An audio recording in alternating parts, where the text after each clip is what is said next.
بسم اللہ الرحمن الرحیم۔ ناظرین، ایک بار نیو یارک کا ایک مشہور و معروف وکیل ٹیکساس کے دیہی علاقے میں مرغابی کا شکار کرنے گیا۔ اس نے ایک مرغابی کو گولی مار کر گرا تو دیا، لیکن بدقسمتی سے وہ باڑ کی دوسری طرف ایک کسان کے کھیت میں جا گری۔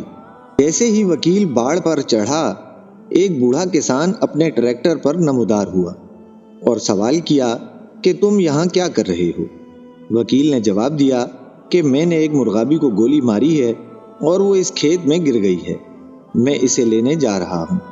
اس پر بوڑھے کسان نے کہا کہ یہ کھیت میری ملکیت ہے، لہٰذا تم یہاں داخل نہیں ہو سکتے۔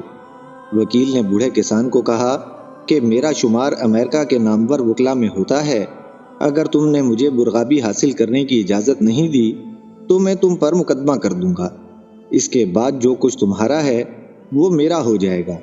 بوڑھے کسان نے مسکراتے ہوئے کہا، میرا خیال ہے تم نہیں جانتے کہ ہم ٹیکساس میں ایسے معاملات کیسے سلجھاتے ہیں۔ یہاں ٹیکساس میں 3 کک رول کی مدد سے اس طرح کے چھوٹے چھوٹے اختلافات طے کیے جاتے ہیں۔ وکیل نے سوال کیا، یہ 3 کک کا اصول کیا ہے؟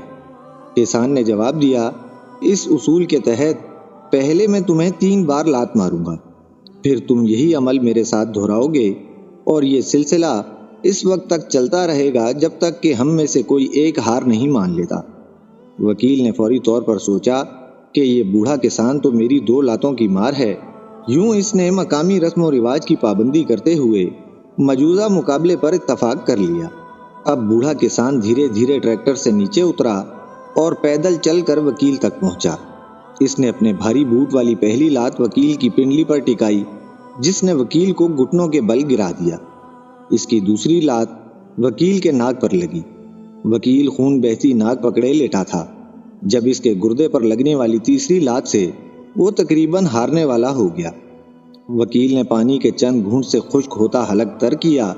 کچھ دیر ہانپنے کے بعد سانسیں بحال ہوئیں تو اپنے قدموں پر آنے کے قابل ہوا اور بولا، ٹھیک ہے بوڑھے میاں، اب میری باری ہے۔